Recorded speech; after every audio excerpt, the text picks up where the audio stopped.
Good evening, everybody, and welcome to the Convocation Center for the second half of today's PSAC West doubleheader between your homestanding Cal U Vulcans and the visiting Griffins of Seton Hill University.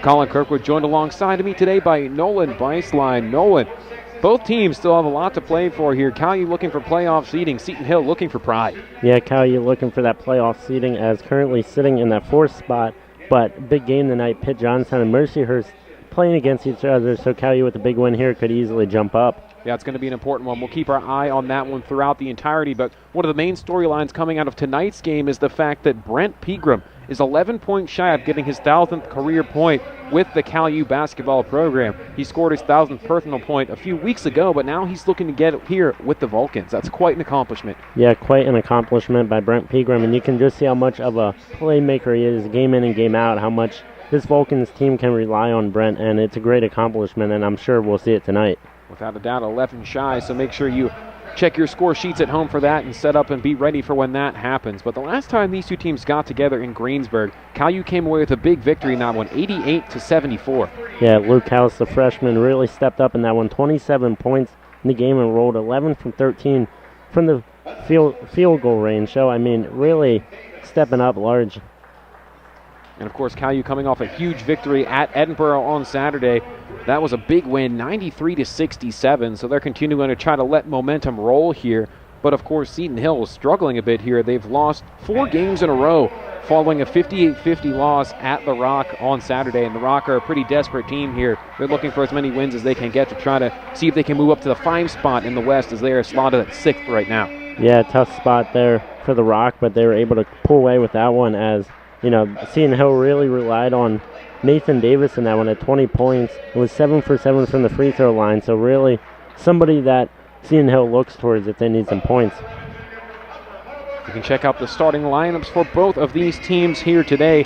Nolan starting with Seton Hill. Let's see what they bring to the floor. Yeah, Seton Hill starting with number 4, Anthony Carabatos, number 5, Jimmy Moon, number 23, Maurice Paola, number 24, Nathan Davis. Junior, the freshman from Lakewood, Ohio. Number 5, Brent Pegram, the junior from Upper Marlboro, Maryland. Number 11, Luke House, the freshman from Norristown, PA. And number 12, Philip Alexander, the redshirt sophomore from Laurel, Maryland. For those of you wondering, Zion Collins is in good condition here today after his scary fall at Edinburgh on Saturday. He is simply out by doctor's orders today, so he'll be taking it easy, and perhaps we could see him on Saturday. But for today, they're opting to play it safe, and he'll be on the bench. Yeah, it's great to see, after that scary fall, great to see Zion Collins was okay. Didn't know what the possible state of that could have been, but great to see that he's out here supporting his teammates and ready to cheer on this Vulcans team. Babatunde Ajike will not be participating in today's action as well. Had a little bit of a setback injury-wise, so we'll possibly see him on Saturday. Yeah, I believe he was going through, a couple little injuries as well as a little bit of a sickness, so. Tip-off is up, won by Cal U, and we are underway from the Convo Center. Cal U looking tough off the roll here early in this one.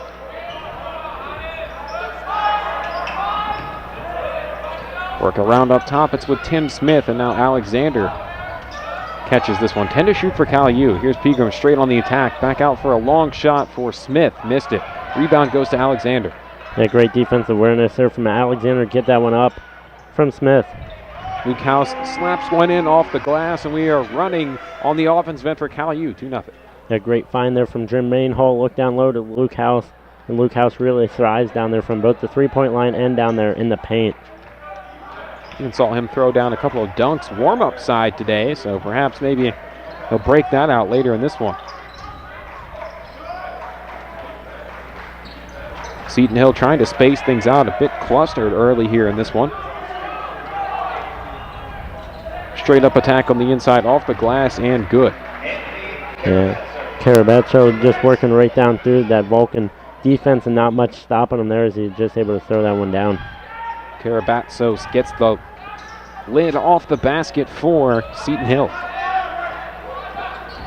Here's Alexander, kick out. Finding good penetration here early as they finish again. Yeah, great penetration, as you said.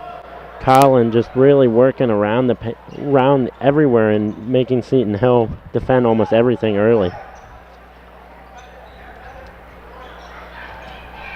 There's Paola back onto the far side of the court here. One-on-one matchup for Smith down low against Paola. It was right over top of Smith. Good move. A great move there by Paola, 6'9", going up against Tim Smith, which is 6'8", so big height game right there. Paola is 6'9", just like you said, from Ligonier Valley High, freshly into the Whitfield. Yeah, freshly into the Whitfield, as Phil Alexander made no mistake about that one and drove right down, getting around Paola.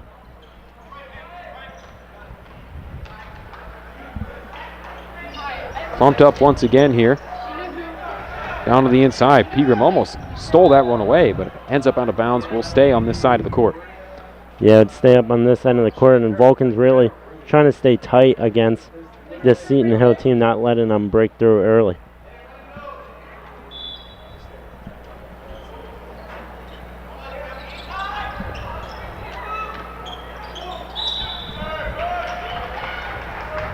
Stoppage of play there. Go back to Cal U. Great defense there by Smith to make Paola travel the ball there. That's what you needed for Cal U, some early stops here.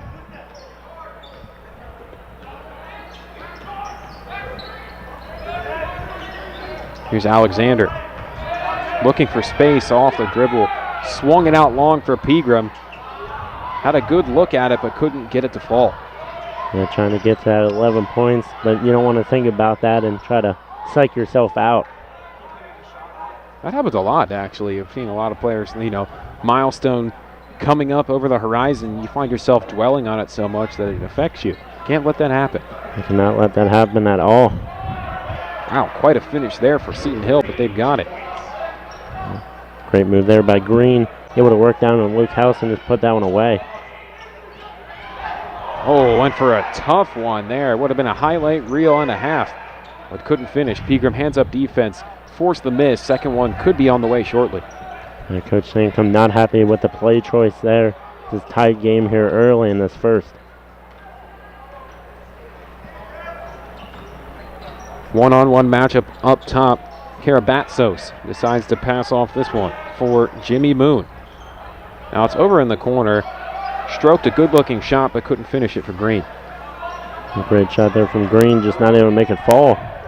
Luke House with a long ranger, got it. Yeah, great play there from Luke House. As usual, always down there in the three-point range so far. 60 for 143 before this one. 3-point lead for Cal U. Looks like one set to come in. No, check that. Make it two for Seton Hill at the next stoppage of play.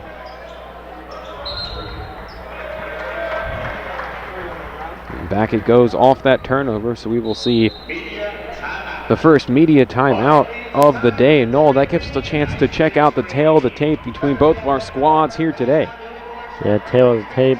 Cal U up there at about 82 points per game as Seton Hill only at 65. Cal U only letting up about 74 as Seton Hill about 76, so it could be a big defensive battle here the rest of the way. Cal U shooting about 44.9% from field goal range as Seton Hill is at 40. Cal U 37% as Seton Hill is 33 from the three-point line. And Cal U shooting 73% from free throw range as Seton Hill is at 72.7, so near to close. But the big difference here is the turnovers per game. Seton Hill up there at 13 per game and Cal U at 12. So both teams going to look to try to keep it controlled through the rest of this one. Keeping a watch out so far here. Some women's action actually has spilled over into the men's time slot in Indiana. IUP and Edinburgh going at it there in double overtime, but it looks like about 2.5 minutes left to go in this double overtime period. Crimson Hawks starting to pull away with it, 74-68.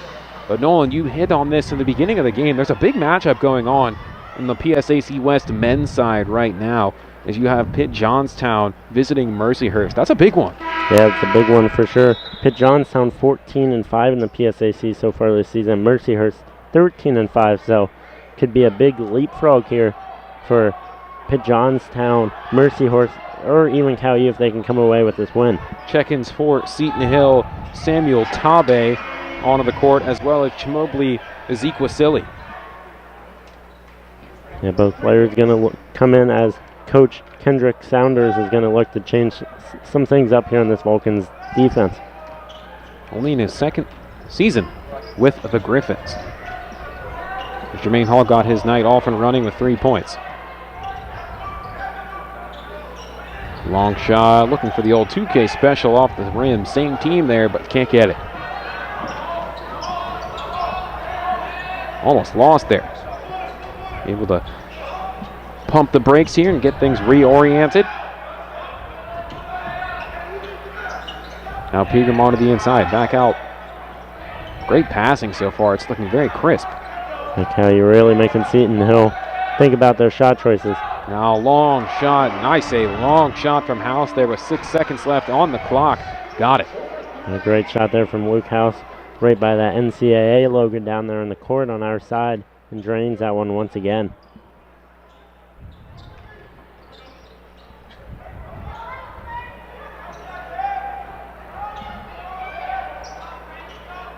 Seton Hill with this one, they work the perimeter wise. Now it's into this near side corner.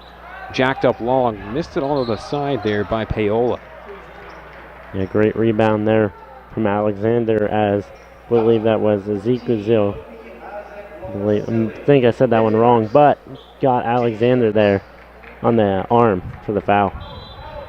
It was Ezekwesili picking up the foul there.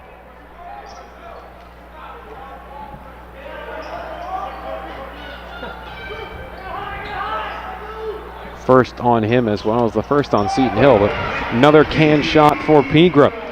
A great shot there from Brent Pegram. Normally where we see him heat up from that 3-point line, and now down to 8 points from that 1,000-point mark. Vulcans on a 12-0 run. Getting at it early here. Tabe went to feed inside. That one snatched away. A great defensive awareness there from Jermaine Hall, noticing the play from happening from the start. Smith looking for options. He'll take it himself one-on-one, floats it in. Good touch. Great move there by Smith, able to get around the defender and put that one away for the 2. The run continues to grow here, 14-0.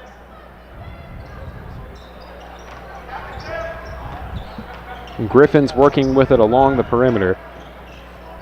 Kick it back out, spun to the outside. Now they find themselves down low again. Able to find the open shooter, however he can't cash in. Good steal, however, by Tabe, and he puts it in, rather misses it. Up close and personal. Third chance on the way, slapped home. Ezekwesili with 2 more. Ezekwesili not able to get that one to fall once, not twice, but the third time. Put that one away. Ezekwesili from Houston, Texas, long way from home to play basketball for the Griffins.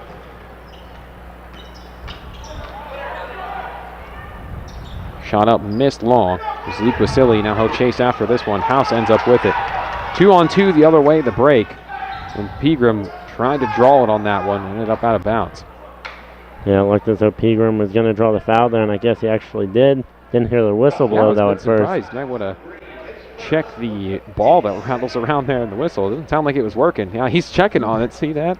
Yeah, I see that from up here. I was confused because I'm like, that ball definitely went out of bounds, but no whistle was being called. Here's Pegram at the line, 77.6% shooter on the year. Rims the first one in, 2 set to hit the floor for the Griffins now. Yeah, both Davis and Karabatsos both into this one. And looks like Philip Alston makes his first appearance of the day for Cal U. Second try for Pegram is straight through. Off to a raucous lead so far, 22-8. Yeah, big league here from Cal U, and really playing a good defensive game all around, not letting Seton Hill get any open shots early. Ezekwesili off the roll. End up drawing a travel there. Thought we might see a foul called on Pegram. Did collide with him. I'll go with the travel. And it'll bring us to our media timeout. Now, Nolan, let's check out some of the team leaders for both of these teams here today. We'll start with Cal U and see who they bring to the table. Yeah, as we look at the team leaders for the Vulcans, Brent Pegram up there at the top, 20 averages just over 20 points per game, right? And then as well as the assist, averaging about 5.3 per game. Jermaine Hall up there, just over 7 rebounds. And then Brent Pegram once again at steals for 2.1. So we look at the Seton Hill side of things. Nathan Davis just on the verge of 20, 19.9 points per game. Anthony Carabatos, 3.3 assists per game. Jimmy Moon up there at 7 rebounds per game. And 2 of the players are tied at 0.8 for steals. For Bring up Seton an Hill. interesting note there. You spoke about Nathan Davis. He's actually in the top 20 active players in Division II with nearly 1,650 in career points. That's a lot, 1,650. He also ranks second in the PSAC. Yeah, really stepping up his game, and you can see how Seton Hill really relies on him. Davis, that senior from Bellwood, PA, so his last year playing here. So Seton Hill in the future going to be looking for somebody almost like a Davis to step up as well. It's always so tough, especially when you're a player in that regard, having to deal with 2 different head coaches in his career. He was brought in by one guy, now being led by a completely different person. Yeah, it's totally different. You see it in all sports, not just basketball. I mean, each sport, some teams you see year after year, they find a different coach. So tough to see that happen there for Nathan Davis. And here's Alston with a matchup one-on-one inside. That was a tough take, but somehow manages to finish it. Yeah, great take there from Alston as he was able to get there by Carabatos. 24-8. Cal U in the midst of a 20-4 run. They've made 6 of their last 7 on the offensive end. Now trying to continue to clamp things down on the defensive side of things. Walked right along the bounds line there. Thought we might have seen something out of bounds related. 5 to shoot for the Griffins. Need something. Foul called. A foul called there on Alexander as both coaches, Sancom and Bridgman, are not happy with the cause. They're trying to tell Phil to go up large there and use his hands. Got the size. Try to finish tough. Alexander picks up foul number 1 on him, and first on the team in this first half for Cal U. A great discipline so far, just about halfway through this one.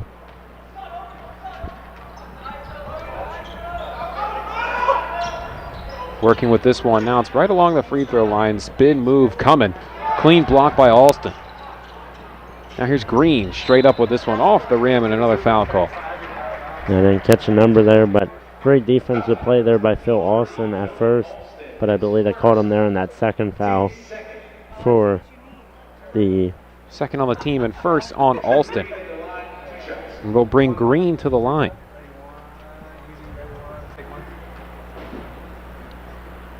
Here's Green on the first attempt of the evening. Able to find that one through. 35 for 57 on the year. Next one is on the way. Off the front. Batted around, controlled by Hall.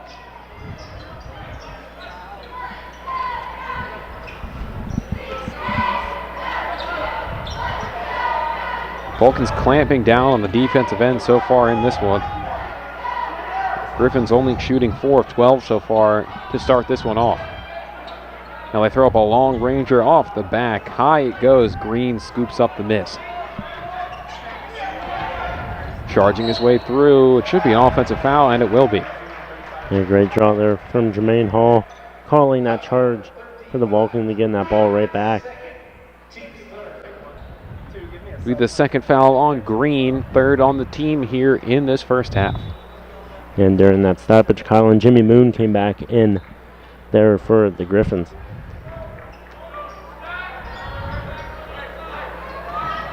Pegram still chasing for that 1,000th point at Cal U. He's got 5 so far. He needs 11.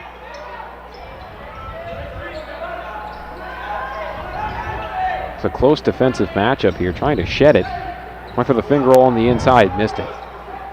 A tight defense there and the Griffins not letting anything easy come for Brent Pegram.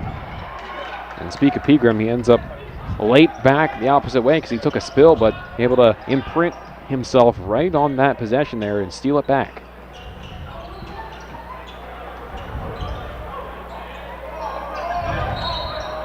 Alston had that one, couldn't quite decide where he wanted to go, and they do call a foul. I believe they called the foul there on number 3, Samuel Tabe, the freshman from Beltsville, Maryland. First for Tabe, 4th on the team. 9:37 left in the first half.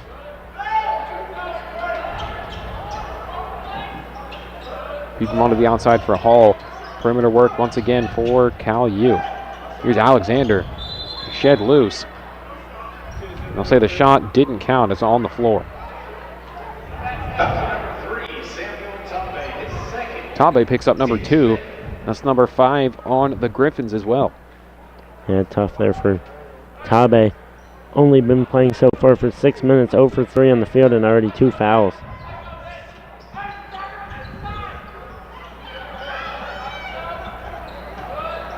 Pegram gallops around up top, decides to dump off for an Alexander. Long, too. Jacked it up, had a chance, and somehow it ended up with Hall, but they'll say he crashed down out of bounds. Yeah, great move there by Hall. Almost stole it away there from Nathan Davis. That foot just caught the edge. It'd be Griffin's ball once again.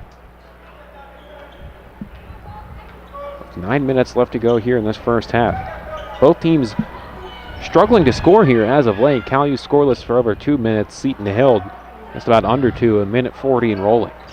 Yeah, both teams struggling right now. Cal U came out to a fast start, but kind of slowing down at this moment. Offensive foul by Alexander, and Seton Hill will get the ball back. And Coach Sankum not happy with the call there. Trying to figure out from the refs why that was a call. Second on Alexander, 3rd for Cal U. As Tyler Berry enters once again here for Philip Alexander. First appearance of the day for Berry.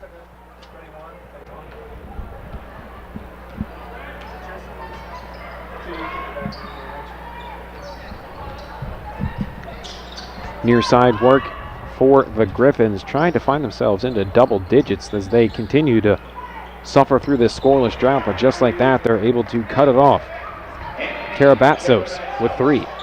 A great play there by Karabatsos. Just kind of got the open space and threw that one up and found the back of the net for the 3 to get Griffins back on the board here. Long shot for House off the back of the rim. Had a lot of power on that one. Just a bit too much, in fact. Carried its way the whole way through. Once again, Karabatsos, 2 more.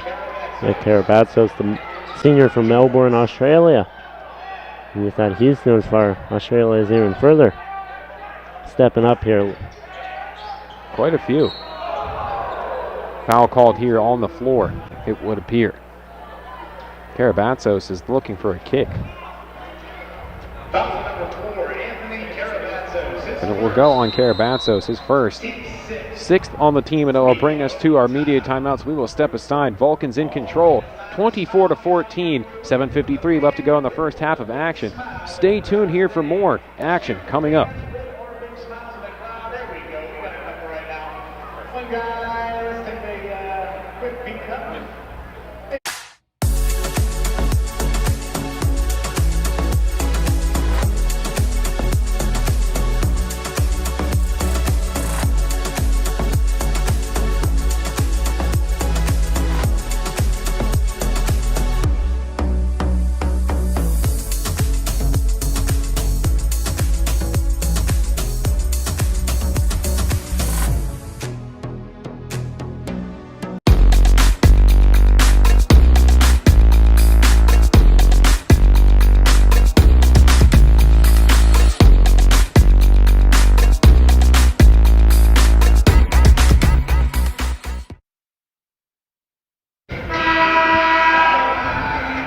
Welcome back to the Convocation Center. Check out the PSAC West standings. Nolan, you touched on it.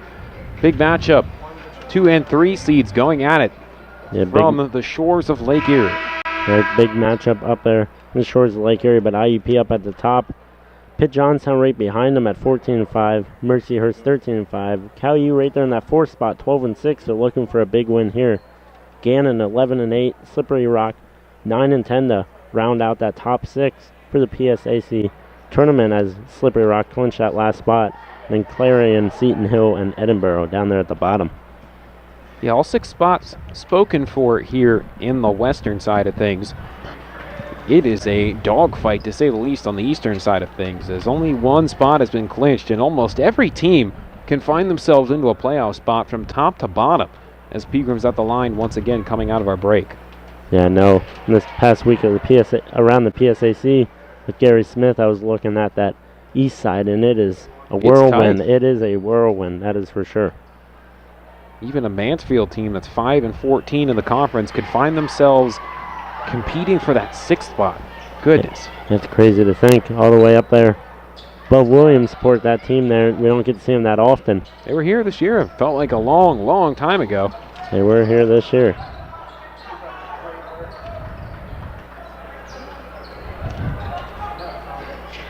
Pegram got both on that trip to the free throw line. He's got 7.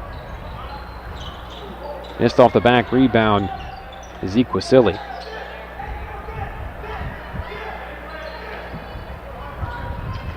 Karabatsos now to Equasili, pardon me. Now it's Green onto the inside. 2 off the front. Ended up clanking off the glass and goes back to Cal U. Odd bounce. House couldn't quite hold on to that one the whole way as it ended up going off his thigh out of bounds. And it goes back to the Griffins. Yeah, Cal U 1 for 6 now in their last 6 shots here on net. So looking for something here. Is a tough break there for Luke House.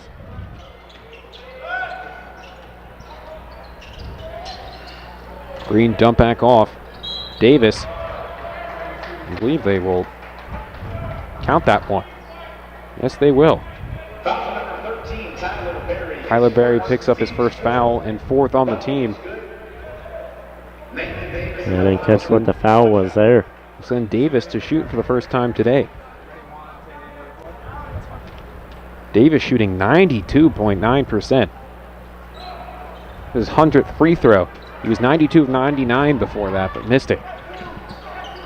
That's an impressive, almost near the perfect amount every time he goes to the line. I'm going to keep him away from the charity stripe. On the roll for Hall. Got it. One more on the way. Great play there from Luke House. Find Jermaine Hall now the opposite. Throwing that one down to the net as of the foul there. I believe on Jimmy Moon, as that was his first of the day.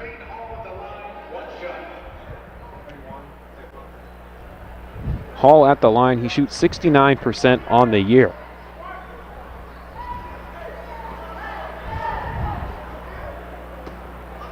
Hall sets up. Toes on the line. Nice. Good effort there.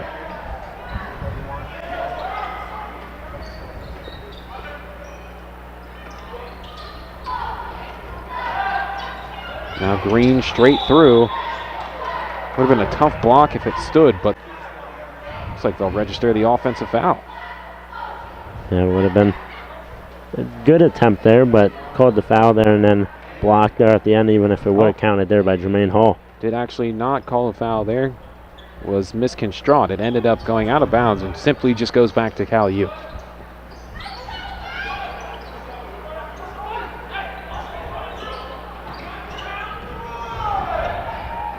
Up and down through once again for Jermaine Hall.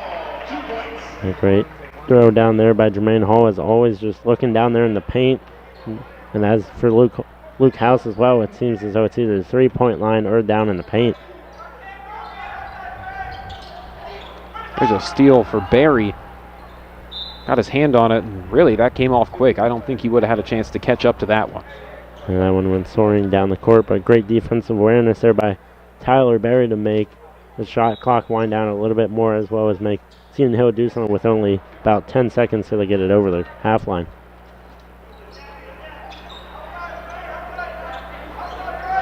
Swung over to Ezekiel now with Davis.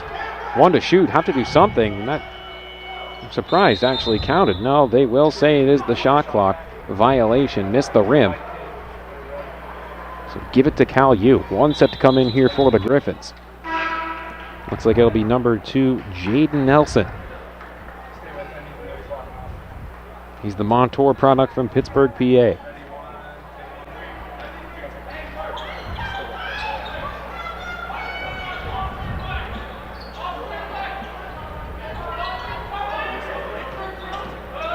Luke House on the roll, going up against one. Boy, that one had almost no motion on it when he let go of it. No rotation at all, but plops it right on in. Yeah, almost reminded me there of like a Kareem Abdul-Jabbar there, just kind of the hook on the side, except not much of a turn, just threw it up. Play stopped here. Do believe you have a foul call on the defensive side of things. It'll be Tim Smith with his first foul of the day. 5th on Cal U. Yeah, it almost looked as though from the ref indication something like a kneeing almost in the back. Swung to the far side for Ezekiel Silly. Quick feet there.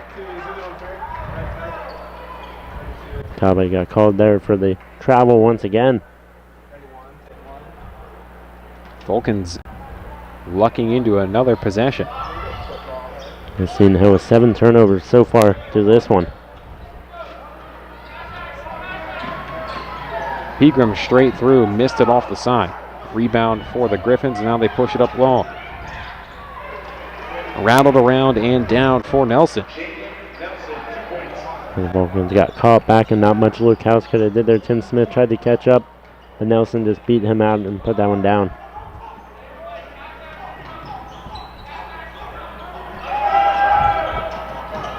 Luke House behind the back dribble. Tight defense from the Griffins. Yeah, that's Drew Green playing that tight defense on Luke House. Tough to the outside for House again. Had a good look, couldn't finish it off. Will stay on this end. Came off the hands there of Davis, and he couldn't quite hold on to that one.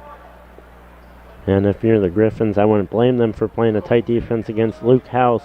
So far, 12 points on the day and shooting 5 for 7 from the field goal range and 2 for 4 from three-point. So really heating up here. Pegram couldn't quite find any inbound partners, so they ended up having to take a timeout. And it will be another media-length timeout going as Cal U continues to hold on to this lead. But you can take a look at the PSAC schedule here, and we'll see what the slate of games of the conference brings to action today. As we look around, of course, Seton Hill is here at Cal U, Clarion up at Gannon, Edinburgh is at IUP, Westchester at Kutztown over there in that madness on the east, as you would say, East Stroudsburg at Mansfield, Millersville at Shepherd, Bloomsburg at Lock Haven, and the matchup that we're keeping an eye on, Pitt Johnstown at Mercyhurst. Still waiting on statistics to come through for that one. Lakers a bit slow uploading their statistics. Bit of a close one on their hands on the women's side. UPJ snuck away with the victory, 77-75. Yeah, close matchup there. Two teams going back and forth as we've seen all season, especially against Cal U. So big win there by Pitt Johnstown. Of course, Cal U women's team clinched their berth into the PSAC tournament today with their win over Seton Hill.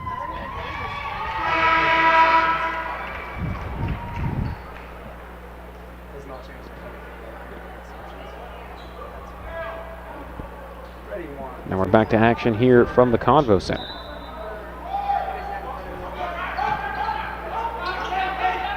Bounce feed over to House.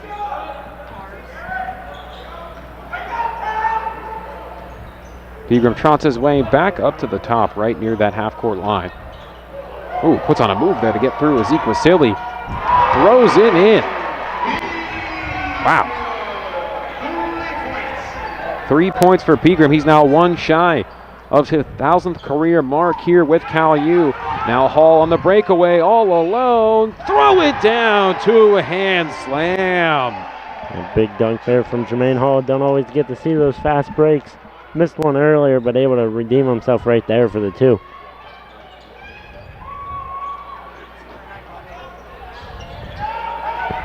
Griffin's trying to respond to this.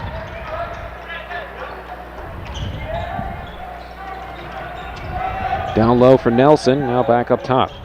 They'll try a long shot off the front, rebound Smith. And rebound Smith and the Vulcans starting to push the pace here. Here getting into the late of the first half. Brent Pegram, one-on-one matchup with Tabe. Now goes over to House. 3 minutes left to go in our first half. Pegram, long three off the front. Somehow ended up in the hands of Barry. Went up for a hesitation, pumped the brakes, and finished it. Yeah, it literally took the words out of my mouth. I was going to say great hesitation there from Barry to put that one back up then for the two. 40-18, the lead Cal U has opened up so far.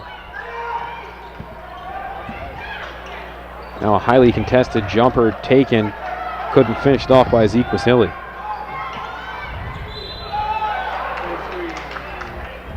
Foul there once again there, and Jaden Nelson has hauled through that one up to Smith, and a fast break opportunity. So send the Vulcans to the line once again, and now in the bonus as well. Here's Tim Smith at the line. Tim Smith at the line, 2 shots. Smith shooting 89.3% from the charity stripe so far this season, and puts the first one away. Yeah, Tim Smith would only think he's down there for that height and the big defensive, but also has that offensive mindset as well. He's a point guard in high school. A lot of people don't know that. I did not know that, so learn something new every day, they say. Yeah, he played the point at his high school in Lakewood, from Lakewood, Ohio, of course, and made the transition to working down low amongst the blocks. There's a clean shot put away by the Griffins. It's Nathan Davis. Converts at a high clip. Well, Davis, only 5 points on the day here, so the Vulcans really shutting him down through this first half. Pegram still looking for it. Earns his 1,000th point with Cal U. He's one shy. He's got 10. He needed 11 coming into today.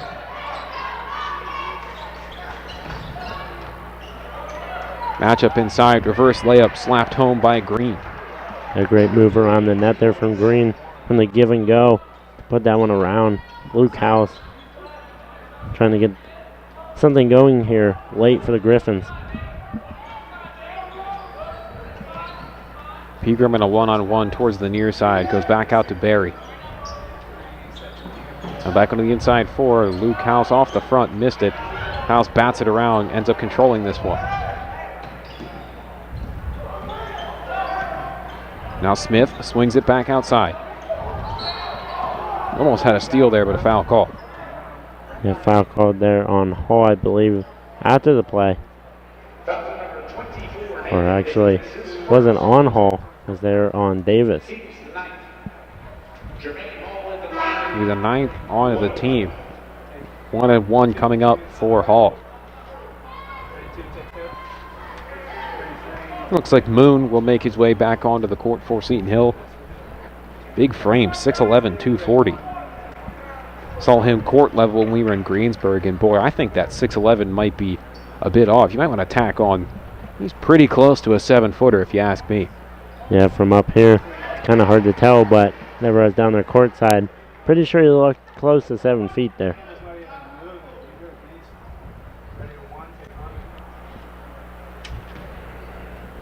Next one on the way now for a Hall. Got the first of the 1-and-1. Here's the back end. Rattles it home. Yeah, and for 6'5", one of the taller, or 6'11", one of the taller players here in the PSAC that I've noticed so far. Steal for Smith. Now they've got a 3-on-1 the other way. Smith goes straight up with it. I was thinking we might see a chance at a lob toss up there, but he went for the safe finish off the glass.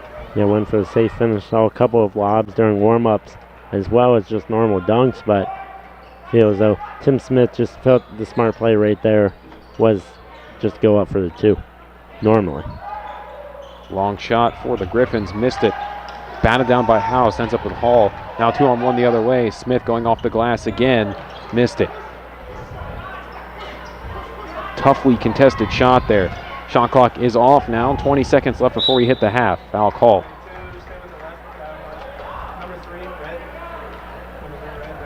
I believe that was Tabe that ran in there to draw the charge or the block on Brent Pegram. First on Pegram, 6th on the team. 2 shots. and sends Tabe to the line for 2 shots. Tabe shoots 47.8%.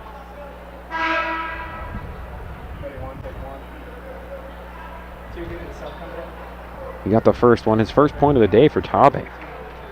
Zeke Wasili checks back in for the final 20 seconds of the first half.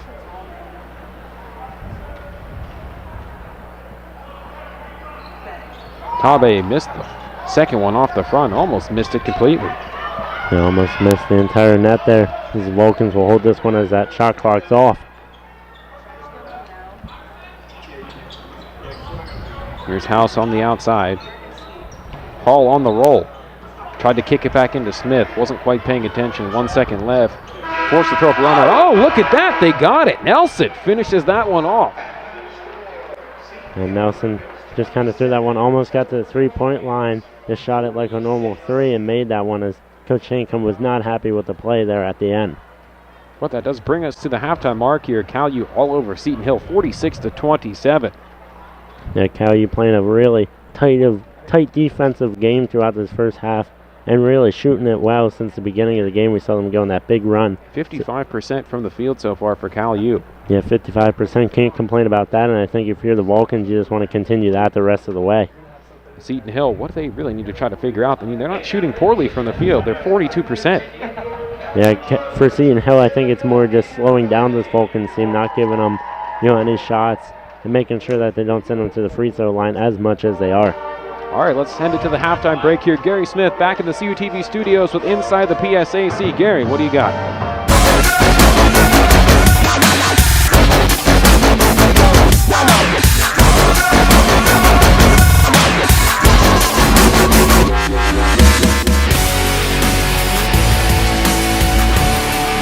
Hello and welcome to this week's edition of Inside the PSAC for Week 15 of basketball action in the Pennsylvania State Athletic Conference. And since it's Week 15, that means there's only 4 games remaining in the regular season. But before we can look ahead, let's take a look back and see what happened this past weekend. And this week we're going to start on the women's side of the ledger, and you see the Saturday scores. Edinburgh with a home upset of California, 77-53. Westchester and Bloomsburg in a tight one, 56-55. Bloomsburg getting the win. Shippensburg continuing their dominance in the East, 72-64. Slippery Rock getting by Seton Hill, 64-63. Millersville, comfortable win over Mansfield. Kutztown, a 7-point win over Shepherd. And then probably the highlight game of the weekend for the PSAC was IUP and Gannon. IUP holding on for a 5-point win over the Golden Knights. And after those wins, let's take a look and see how those affect the standings in the PSAC West. First, you can see still only 3 teams have clinched, and no teams have clinched a position in the playoffs. IUP, Gannon, and Edinburgh all have clinched with this past weekend's action. Cal U is very close to clinching. I believe they only need, with my math, 1 win. UPJ, Seton Hill, and Mercyhurst will be fighting for that 5th and 6th final spots in the PSAC postseason. Now let's take a look at the PSAC East standings.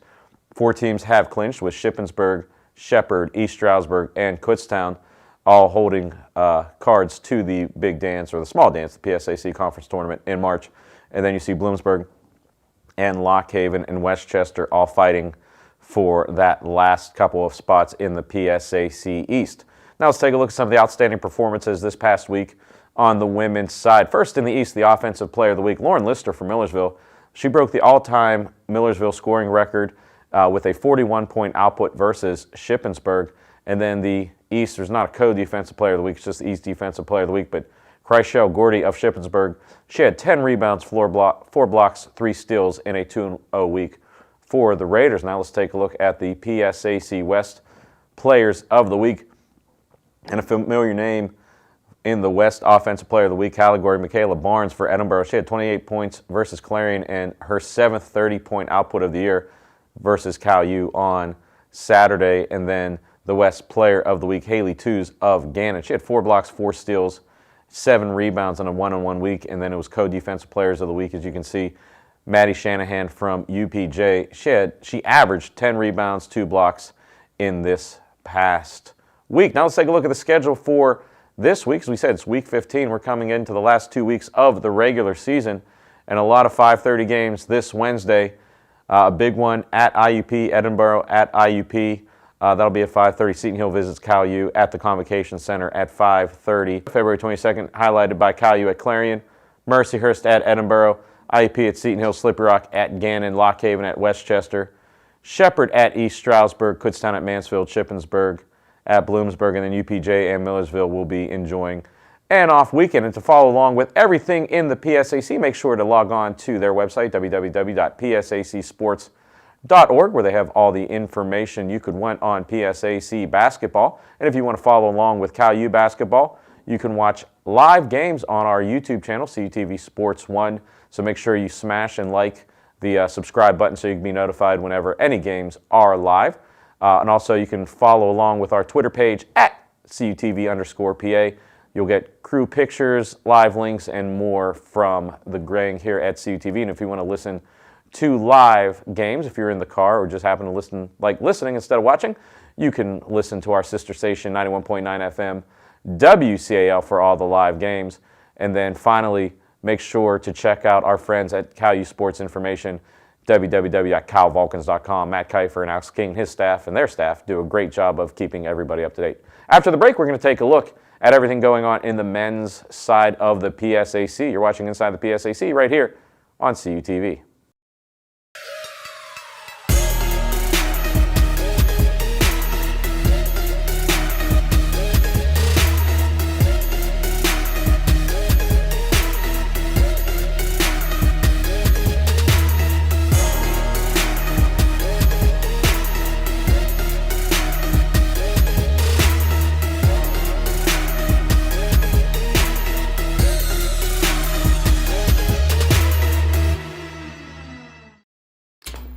Sometimes we can do things that exclude others. You're still talking to your friend? It's complicated. I think he went back in. We gotta go get him.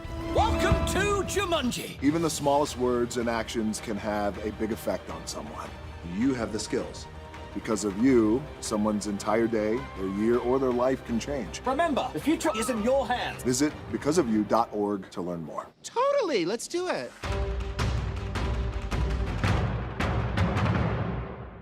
It's time to make the PSAC yours.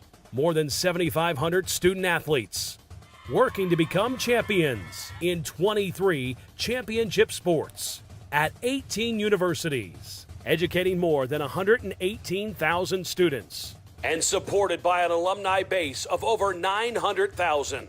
All in and all ready to make the PSAC yours. It's the Pennsylvania State Athletic Conference. Consider the future. Your future.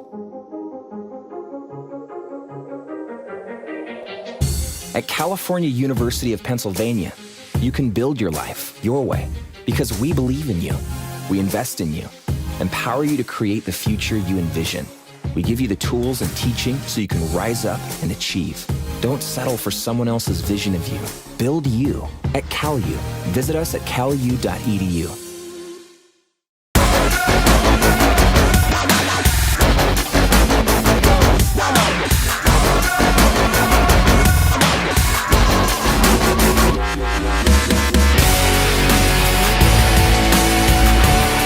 And welcome back to Inside the PSAC. And like Rick, Arn, Tully, and Oli, there are only 4 games left in the PSAC. But before, once again, we can look forward, let's take a look back at what happened this past weekend in the PSAC on the men's side.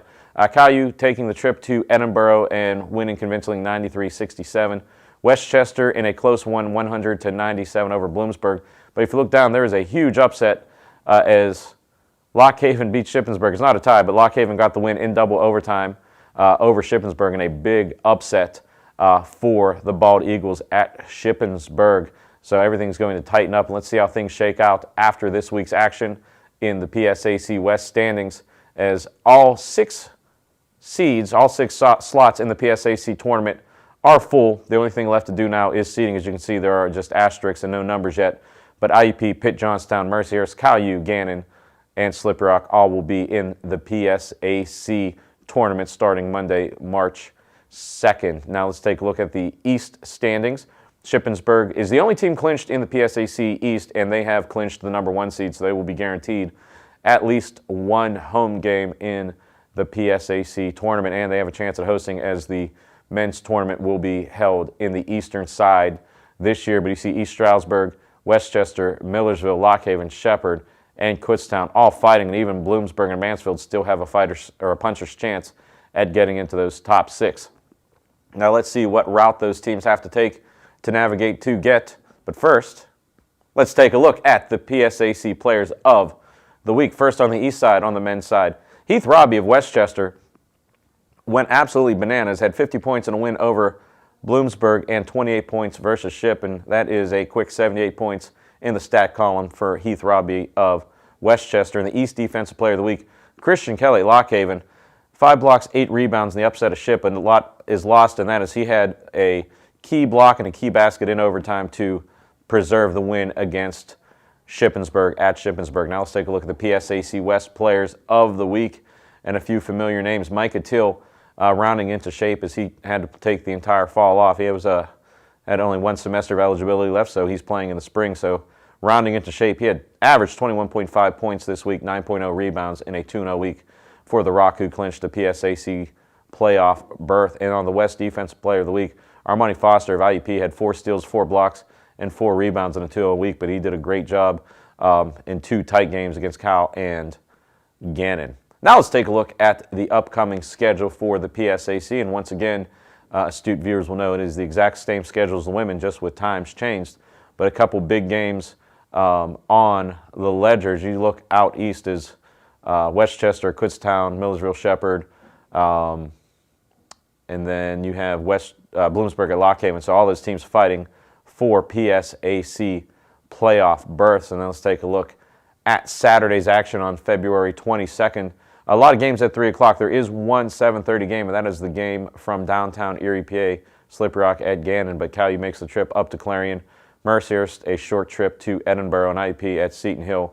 So really not a lot of marquee games in the West since everything is settled for the most part, just seeding to remain. But in the East, you have Lockhaven at Westchester. That's a huge game. Shepherd at East Stroudsburg. That's a big game. And then Shippensburg at Bloomsburg. So a lot to play for in the PSAC as we head into the madness that is March. But once again, make sure to check out everything PSAC related on their website, www.psacsports.org, for Players of the Week standings, up-to-the-minute scores, and everything you could want. And for CUTV, make sure to watch our games live on CUTV Sports 1. And also, something we're proud to announce, the games will also be live on our cable channels in Atlantic Broadband, Channel 17, and Armstrong cable channel. So make sure to watch that. And also CUTV Sports 1, like and smash the subscribe button so you can be notified when everything is live. And if you don't like following along that way, follow along our Twitter page where we'll have pictures of the crew and links and everything fun pertaining to be part of the family here at CUTV. If you want to listen to the games, those games will also be live on our sister station, 91.9 FM WCAL. So listen, and if you can't listen on terrestrial radio, of course, there's an app for that. So go to the WCAL Facebook page and find out how to become a listen on the phone, car, and all that fun stuff. And once again, if that is not enough for you and you want to see what is really in depth with the Cal Athletic Department, follow along the website and go to the website, www.calvulcans.com, where Matt Kiefer, Alex King, and their staff do a tremendous job with everything Cal Athletics. That's it for this week on Inside the PSAC. We'll be back to action after these breaks for the second half of action before California and Seton Hill. Have you seen the new Cal U Vulcan logo around? Have you wondered where to get gear featuring it? Then go to calvulcans.com and click shop. Log on and browse a full selection of men's shirts, women's shirts, pullovers, hoodies, and more. All items feature customization with the new Cal U Vulcan logo and wordmark. The site also features a full selection of hats, tailgating items, and accessories. Don't be the last person to sport new Cal U Vulcan gear. Go to calvulcans.com today. Pride and passion drives the Pennsylvania State Athletic Conference. From 55 NCAA championship teams, 294 individual national champs, and counting. Who's next? Make the PSAC yours. PSAC Proud is winning in athletics and in the classroom. Over 3,100 PSAC student athletes are honored as scholar athletes. It's a perfect mix of athletics and academics. It's time to make the PSAC yours. Welcome back from the halftime break. Cal U in control, 46-27. Colin Kirkwood and Nolan Beislein with you here today. Nolan, let's check out these halftime stats before the second half gets underway.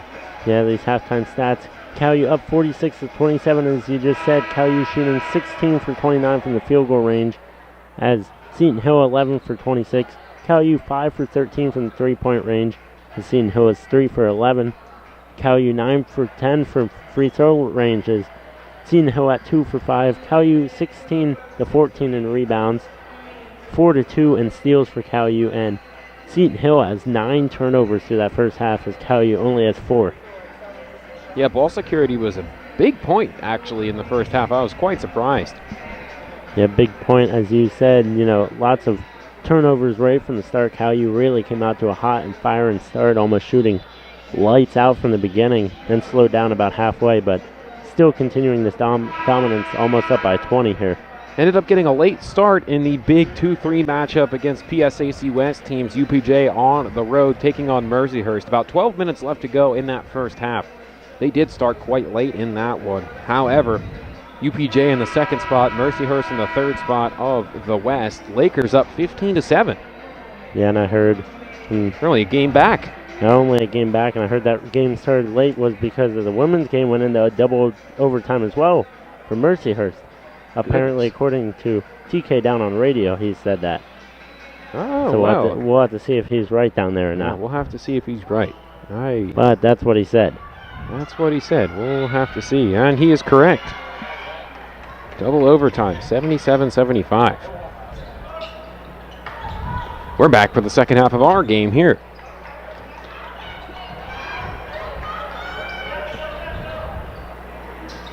Seton Hill with the first possession here of the second half. Tried to feed inside to Moon, and that one was batted away off the hand of Alexander. A great awareness there by Alexander. Able to notice that pass was going to go down into towards the post, but nothing available there. Back in bounds here for the Griffins. They swing it out. It's Green up top. 5 to shoot for Seton Hill. Needs something. 3 forced up long. Missed it. Rebound goes to Moon. Tried to go off the glass. Third chance is denied as it comes up with Alexander. I believe that was Alexander that grabbed that rebound. Brent Pegram going to look to get that 1,000th point, only one away.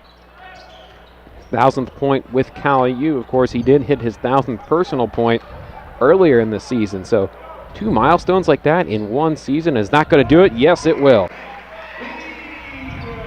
Needed 1, got 3. Yeah, needed 1, got 3, and pretty much took that wide open shot. And if you leave Brent Pegram open most 90% of the time, I'd have to say he's going to make it. Congratulations to Brent Pegram, 1,000 points at CalU. He's the program's first 1,000-point scorer since Boris Messenegger from 2003 to 2006. So it's been a while. Yeah, it has been a while, and Pegram entered his freshman year at Wheeling. He's scored over 1,200 career points.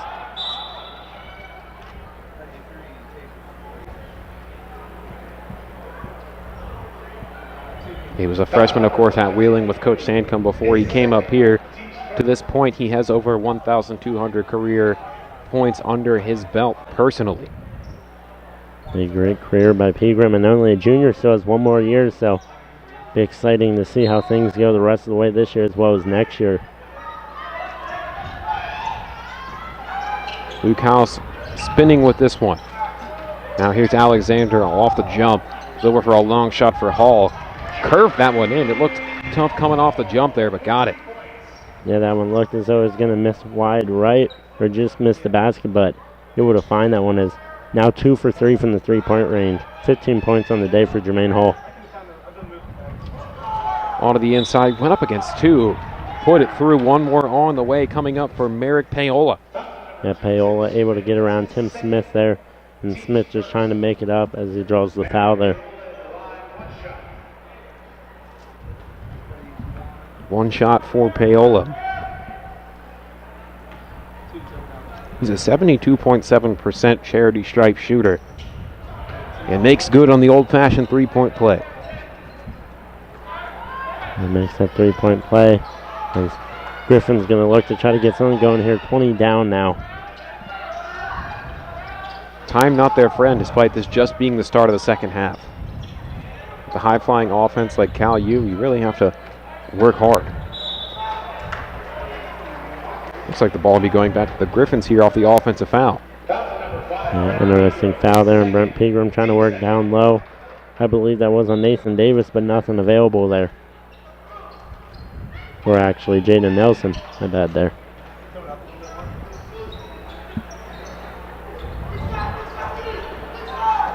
Holding on to this one, Moon. Moon almost has it stolen now. He has Alexander on the break. One-on-one the other way. Alexander with the two-hand flush. And you don't always get to see two dunks in one game, and here we are, Colin, twice in this game already. So Cal U able to get these fast breaks off another turnover from Seton Hill, up to 10 already.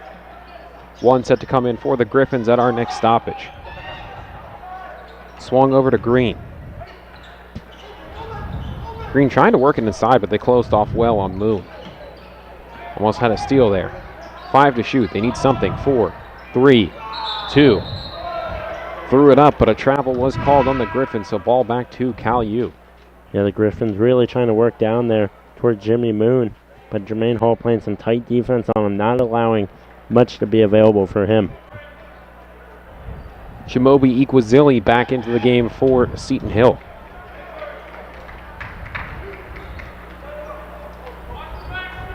It's Pegram and a one-on-one up top, decides to bounce off to Hall.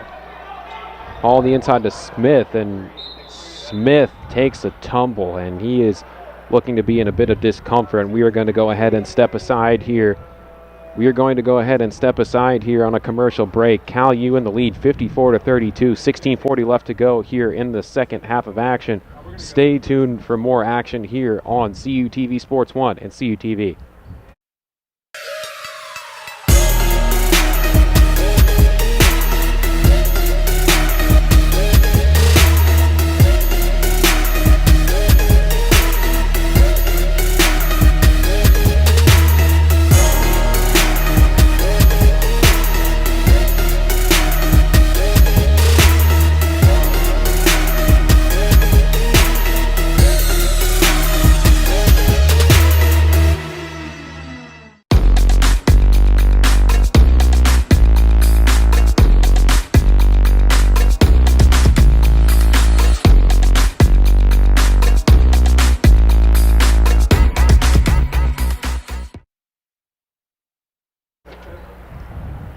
Welcome back. Tim Smith finding his way to the bench.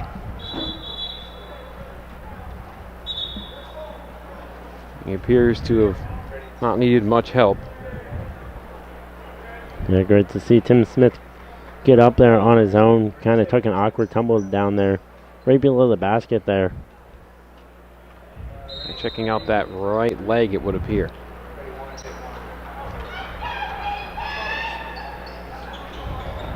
Back to action here. Seton Hill in control of this possession.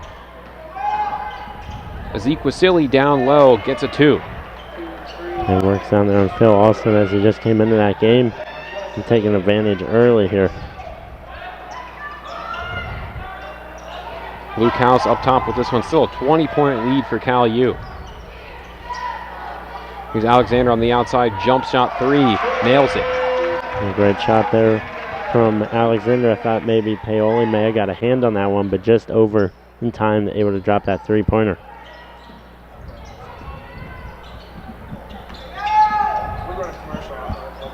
Towards the near side here, it's working with Davis. Nathan Davis right at the free throw line. Can he get it? No, he cannot. That is from the old 2K special. And one just kept on bouncing. I thought maybe it was going to bounce in, but didn't find the back of the net there. Alexander on the attack. Went up tough. Foul called.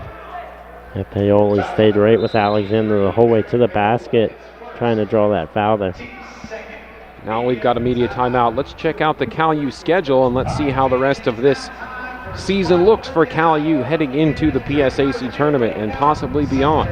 Yeah, Cal U, the second to last home game here, as they have Clarion this Saturday on the road, and then next Wednesday at Mercyhurst as well, and then they wrap things up on the 29th here on Senior Day against Gannon, and then we will have the PSAC tournament on March 2nd for the first round and March 4th for the second round.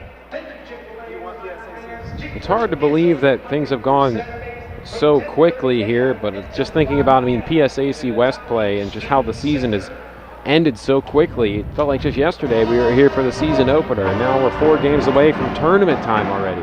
Yeah, it's crazy to think that is, I know we mentioned in the beginning, Mansfield, it felt like it was a century ago, and really, that was the only Thanksgiving break is when that was, so it seems like things just got underway, but it's almost over already, so this Vulcan team looking for something here late. We'll give you updates on Tim Smith when we can.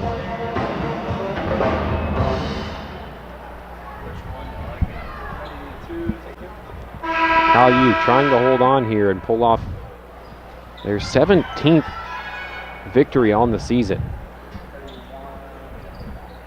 It's quite a feat, especially for this program that has been in limbo for quite some time. I know Gary Smith, our director and producer, usually, other than today, Carl up here was saying it's been a while since 20 wins have come for this Vulcans team if they can win out. Pegram off the jump, cans 2 more on the glass. It's 59-34.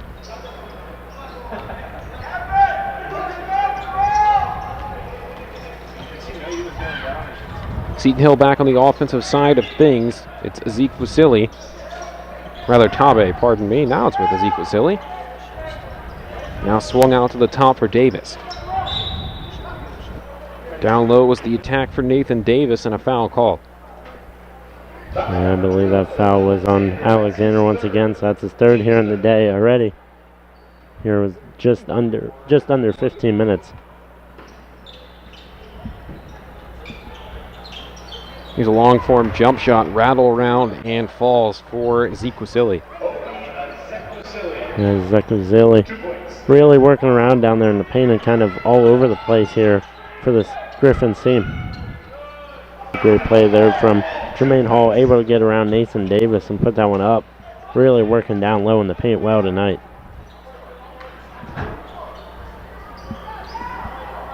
Up top for Green. Now working inside for Tabe. Tabe loses that one and it goes back the other way for Caillou. Luke House on the fast break, up off the glass, missed it, tried to punch it back in there to Alston. Alston hops back up. Now Tabe went inside with that one. I do believe an offensive foul called on Tabe. Yeah, I do believe it was a foul, as there was a great draw there from Pegram. And as that play was going on, I noticed Tim Smith headed back towards the locker room area. It's the 3rd on Tabe. And 3rd on the team here in the second half. Tyler Berry steps back on for Alexander for Caillou.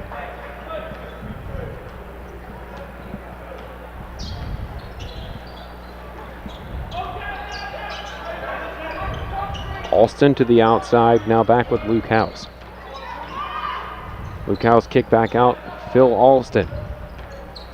1-on-1, he's bodied up well, tried to put the second chance of his shot back, couldn't get it. Good defense from Davis. Yeah, great defense from Davis and Alston just trying to put that one back up, and nothing there on both shot attempts. Green was in on the defensive end as well. Now Seton Hill's getting an offensive bucket out of it from Zeke Vasili. And Caillou 1 for 4 in their last 4 shots from field goal range. But Seton Hill here 5 for 6, so really starting to heat up here late. I mean, you're not completely out of the ballpark talking about Slippery Rock. They did beat Seton Hill on Saturday, 58-50. Yes, they did. They lost 58-50, and that Nathan Davis, as always, really heated up there. 20 points, 5 for 19 from field goal range, 7 for 7 from the free throw line. So really was a big key in that tough loss there up in the Rock. Straight up onto the inside, and one opportunity on the way. Tough finish, but they got it. Yeah, tough finish there. I believe that was Zeke Vasili that worked towards that one. It may get rougher and rougher every time I say that, but Coach Saunders was very happy with that and one call.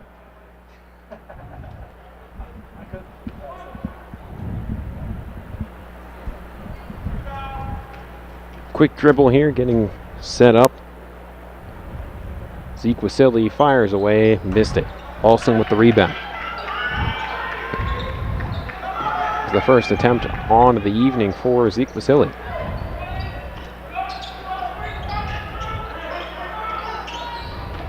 Luke House straight up inside, had a one-on-one matchup, batted away, and now dashing forward quickly is Green. Now he's got it back on the fast break and puts it in. Yeah, great pass there from Tabe just to find Green wide open, not drawing the charge there. And seeing Hill slowly making their way back into this one. Now Brent Pegram slashing his way towards the basket with a foul call. And Nelson, not much of an option there, is either leave it open for a wide open basket or try to attempt that foul. And he drew the foul there, sent him to the line once again. 2 coming up for Pegram. He's 4 of 5 this evening from the stripe. He's got 15 on the day. Give him one more. It's the second foul on Nelson and 4th on Seton Hill in this second half.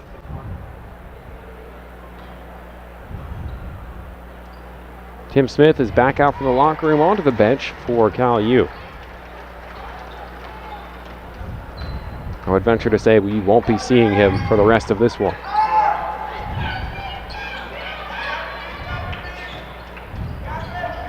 Now off the jump for Tabe.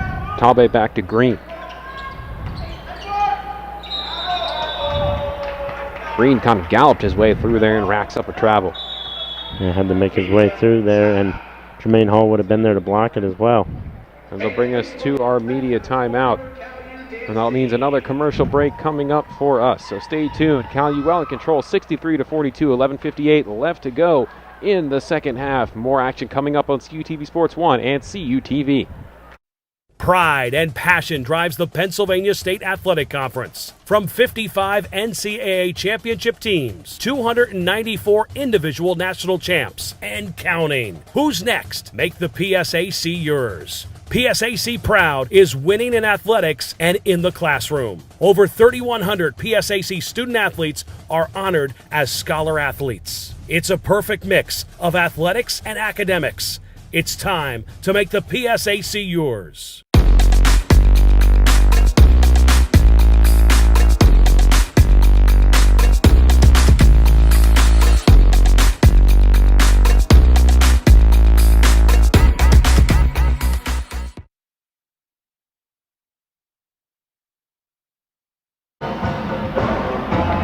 Welcome back to the Convocation Center. Cal U holding on to a lead 63-42. Quick update between the 2 and 3 teams in the PSAC.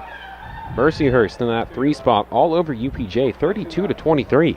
Yeah, Mercyhurst almost been leading this entire first half here against UPJ. So for UPJ, looking, try to keep this one as close as possible going into halftime. Pegram on the trot, decides to dump off for Hall.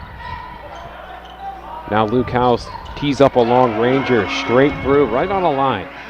A great play there from Luke House, pretty much worked his way to the center point and threw that one up for the 3 and got it.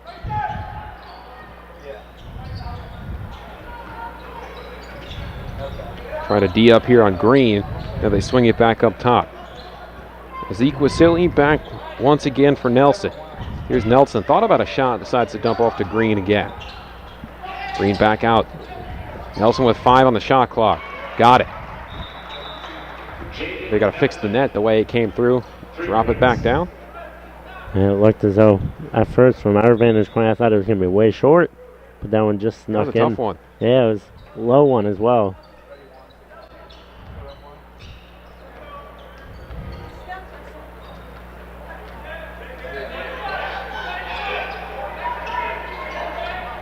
Here's Pegram off the catch.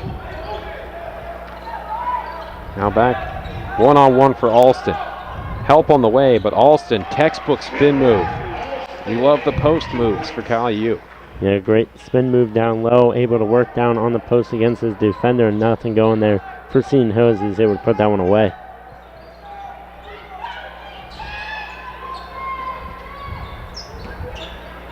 Try to bounce feed inside for Green. They do pull off the play, but Nelson lost it. Now House able to catch it up.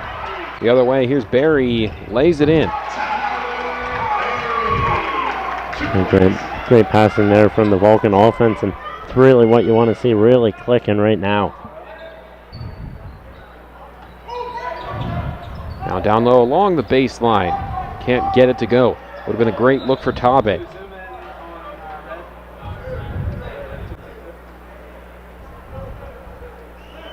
End up going out of bounds, so Cal U gets the ball back.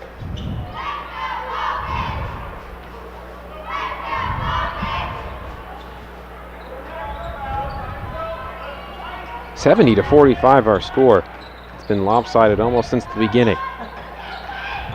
Barry along the line had a good idea for a shot, just didn't quite touch it up. Pegram gets the steal. Now straight up onto the inside, tried to lob it there to House, but just inch or two too high. Yeah, inch or two too high. Almost, just kind of looked like he was going to throw it up for him just to put that one off the backboard, and then not really as a dunk as there's that defender there.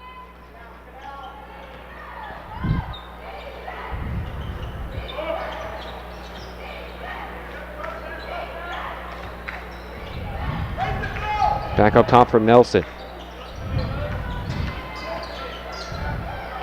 Now stab step, tried to finish it off, couldn't get it going for Davis. Yeah, Seton Hill here now, 2 minutes scoreless. Cal U 3 for 4. They're past 4 shots. Now bodied up. Long shot 3 opportunity. Wide on that one for Zeke Wasili. And that one was long and wide as Brent Pegram pretty much gave him that shot. Luke House to Alston. Play stopped here. Do believe you have a foul called defensively. No, they might say offense. Looks like they will. Yeah, it looked as though that one was on Phil Austin trying to work down into the paint there as he didn't exactly hear the call there, but almost a charge. 3 for Alston, 5 on the team.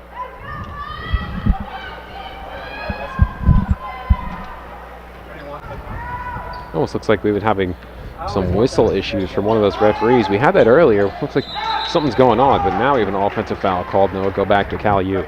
Yeah, we heard that whistle loud and clear from up here, but the one whistle not working very well. And here comes Alexander to sub off Hall for the Vulcans.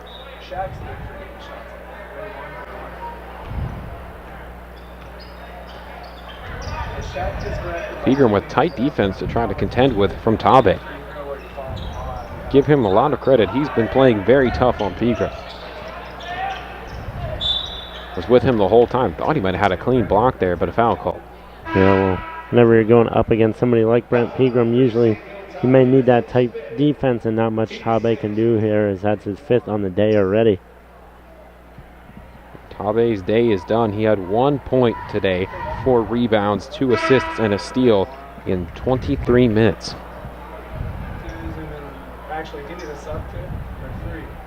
So we'll see Moon trot back out here to take his place.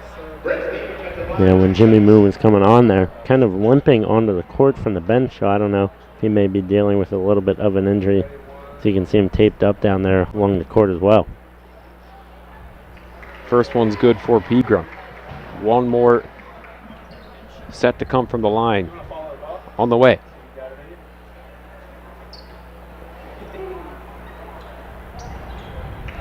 Both good on that trip.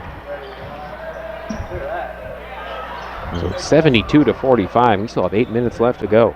And we may be close to that 100 mark here. Cal U keeps firing away the way they are. I like the mentality over there. Thinking 100. I like it. Don't want to say yeah, but we've only had it once this season. And it was last year, so. Had it plenty of times. Twice this season. There you go. One more. Of course, it was the Millersville double overtime thriller on the road. That was a fun one. 106-102. Almost went to triple overtime in Edinburgh. The home game, 108-71. Some fun times.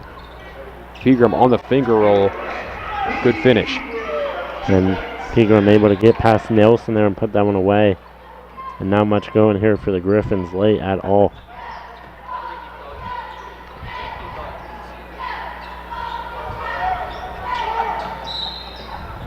straight through with that one and a foul called.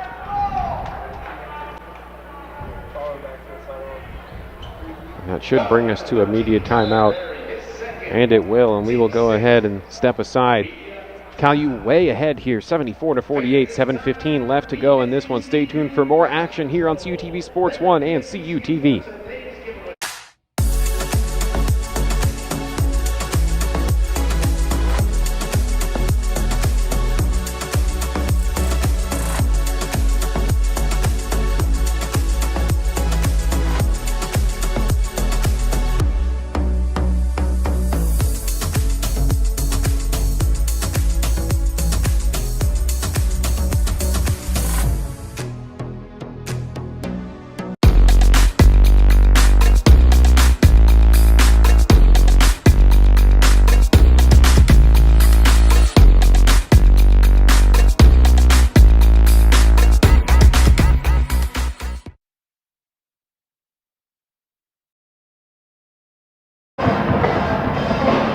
Welcome back to the Convocation Center. Cal U holding on to the lead, 74-48. Nolan, it looks like the Lakers starting to run away with things here at the half.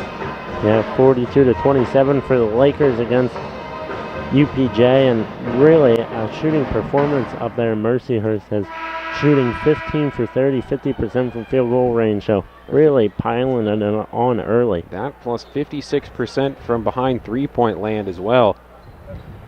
If you remember, when they came to the Convocation Center, Cal U locked down on their perimeter shooting as they are one of the premier three-point shooting teams in the entire region.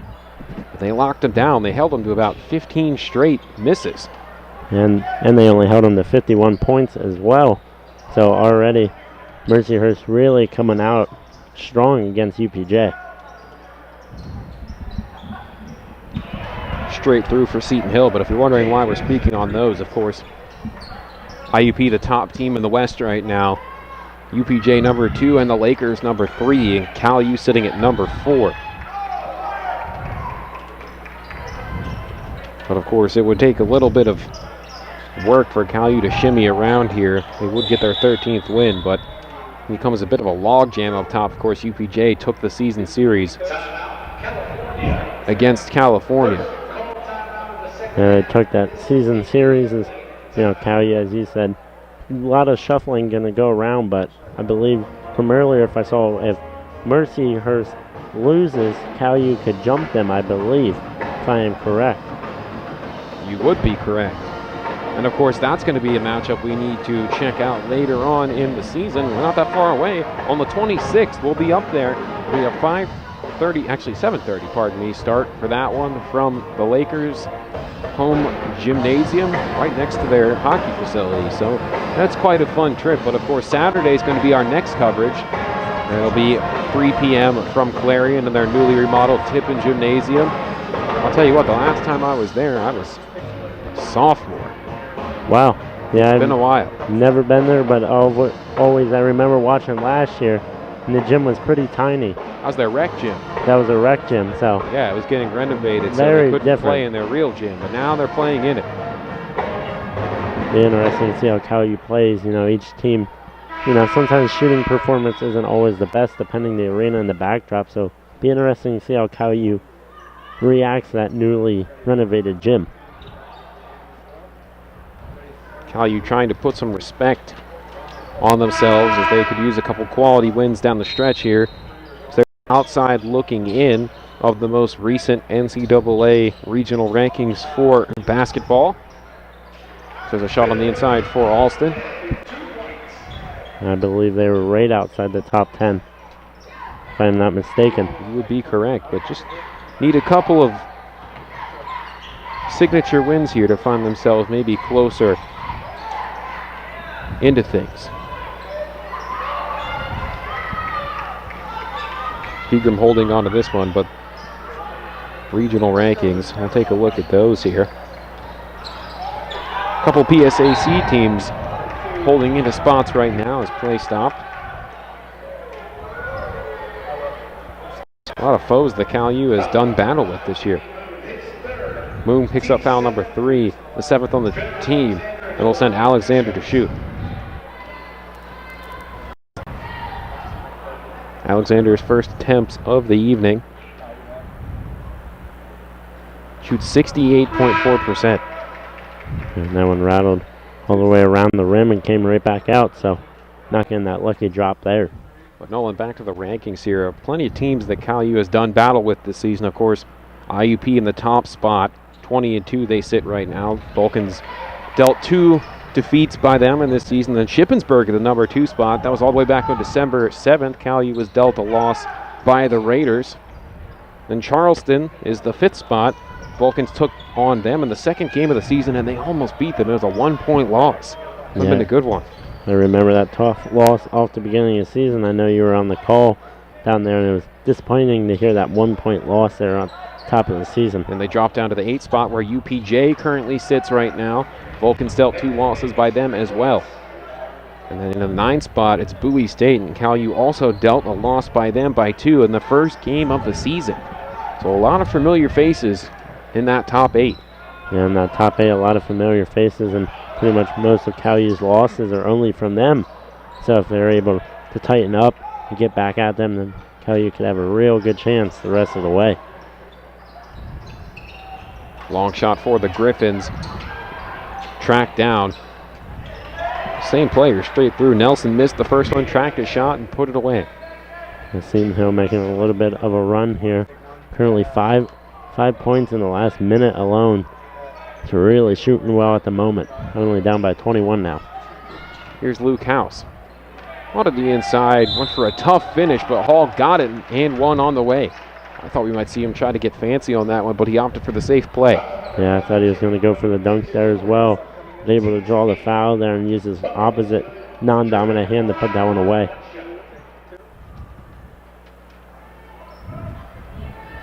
Hall is 3 of 3 on the evening so far from the free throw line. So one more on the way, looking to stay perfect, as Zeke Wasili is back on the floor for Seton Hill.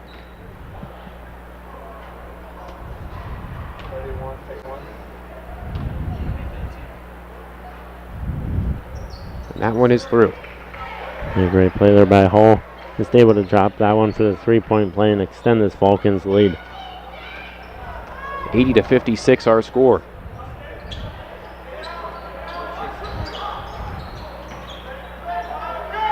Griffin sharing the ball on the offensive end. I mean, Nolan, you have to always give this team as much credit as you can. It's tough to go out in the second season of your brand new coaching staff, especially for Kendrick Saunders. Some of these players just adjusting to a new coach. It can be tough. Yeah, it can be real tough. I mean, for the Vulcans, Coach Shankum only in the second season as well, so, and a lot of new faces here, you know, with both of these teams, so it's interesting to see what the Vulcans have been able to do in these past 2 seasons. But for Seton Hill, it's just to, you know, continue to make sure that you're grinding and not to give up on yourselves, because you never know what could happen. You still have a chance to move up in the PSAC rankings. They can finish as high as 7th if they are able to get enough victories to fall their way. Able to get enough wins. You know, it's just making sure that you regroup with your team and come out even stronger, if not the rest of this season, next season for sure. Think about it here. They do have a chance to maybe go up against Clarion. Clarion's 5-20, Seton Hill 4-18 on the season. Looking at their schedule, of course, they did beat Clarion in the first head-to-head matchup, 60-49. And they beat them the second time as well, 73-67. So they could, if they are able to string together maybe a couple other wins. It might be a little bit tough for them because their last 3 of 4 are against Cal U, IUP, and UPJ. So yeah, tough way to end the season. They got a chance, though. On the 29th, they host Edinburgh to maybe get one more win. Yeah, you never say never, especially in college basketball. I mean, anything can go any way. I mean, we've seen for D1 for UNC lost by 1 point in the past 3 to 4 games in a row here. So anything can happen, especially late in this postseason. Checking on some other scores around the conference right now. Clarion was on the road taking on Gannon tonight in Erie. Let's see how that one's panning out.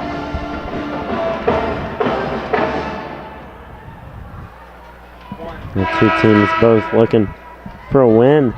As 5th seed and the 7th seed.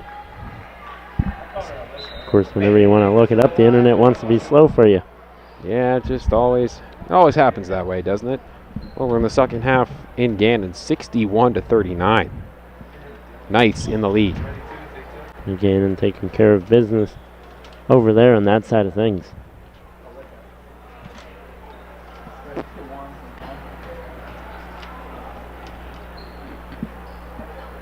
Another shot is good for Nathan Davis. 3:48 left to go. It's 80-58. Look how you looking, just play strong the rest of the way here. Ooh, great move there. Straight up and one-hand throw down there for Green. Power move. Yeah, power move, and Coach Saunders likes that play there, you know. I like it too. May not be close at the moment, but still proud of his players for coming out here and continuing to give the fight.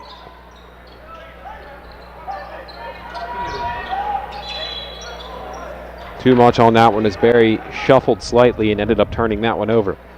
Look how you now up to 12 turnovers in the day here. Only had, I believe, 5 before halftime, to now having 7 here in this second half.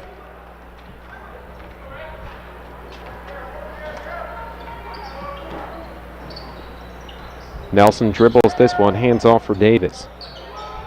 Davis off the glass, able to put 2 more away for these Griffins with 3 minutes left to go in this one. Yeah, 3 minutes to go, only down by 18, string a couple points together here. And Seton Hill could be right back into this one. Just want to try to make it as respectable as possible. And back it goes to Seton Hill. It'll be a foul. Another turnover once again there. We'll win on Jermaine Hall. First foul on the day for him. 8th on the team. And now both teams in that bonus as well, so no matter what fouls next, he's sent to the line for at least 1 to 2 free throws. Davis with another 3-pointer. Is he continuing to stay hot here late in the second half? And Davis not going away at all. 15 points, 3 for 4 from the 3-point line, and 5 for 9 from field goal range. So not going away at all, as you said, Colin.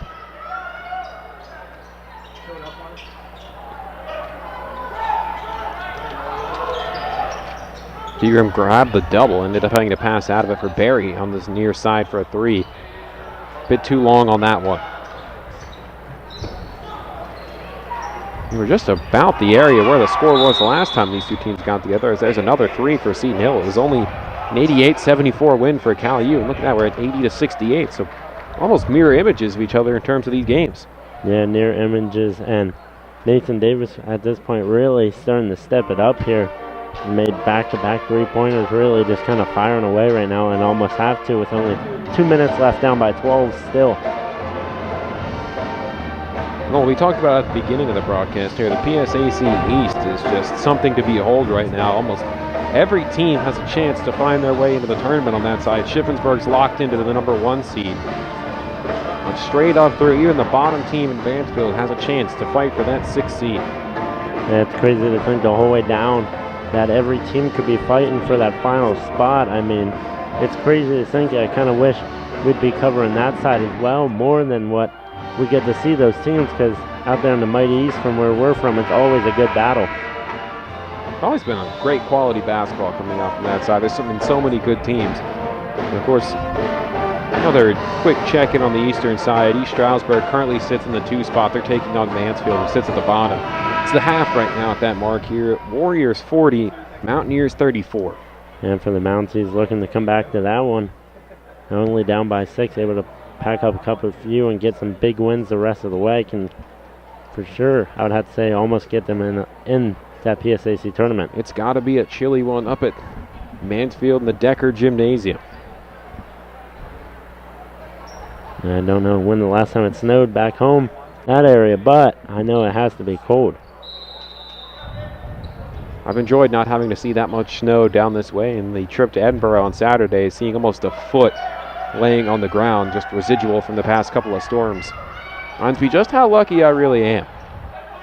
And a cold 25 degrees up in Mansfield right now. Ooh. Here's Pegram on the run. Banks it in. Rather missed that one. Thought he had it, but bounced out. Cal U scoreless almost for the past 3 minutes here, so Griffin's really locking down on defense. Only a minute 30 left to go.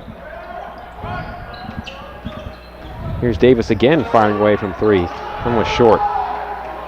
Griffin's bench really pleading for a foul here, not getting anything. I'd be surprised if they considered playing the tag game here. The tag game here, but I have to assume that the Griffins want to get back into this one. And it may be just a little bit too late here. Who knows? 1 minute left to go. Pegram kick back out for House. House contested jumper, missed it. Rebound goes to the Griffins. Let's see what they can do. Trying to close the gap here. Ezequiel down low, threw it up. Put back dunk there, but unfortunately for them, that one's not going to count. So that one not counting, but it's sent in the line still. But if you're Cal U, this is something that you want to make sure that you watch the rest of the way is to, watch this one over towards the end, maybe about the last 5 minutes, just see what went wrong, because the Griffins really started to heat up here late. They just haven't been able to hit any shots. Over 4 minutes scoreless. That'll be a tough thing to really deal with.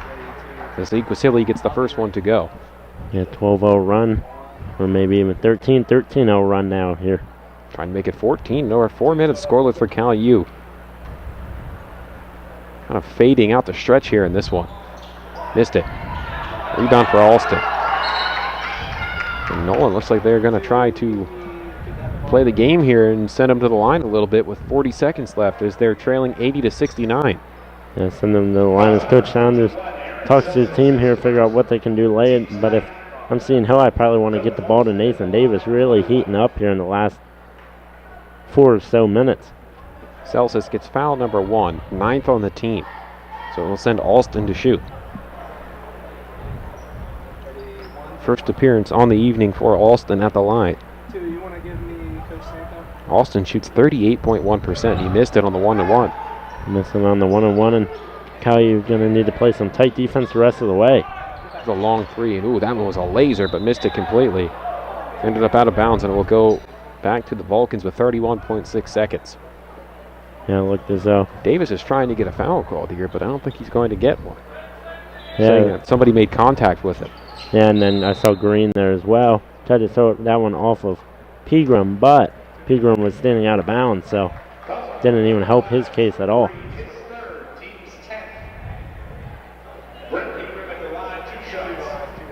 And if you're seeing Hill, this isn't who you wanted to send to the line at all. He's 8 of 9 so far today, as Green picked up foul number 3. That's the 10th on the team.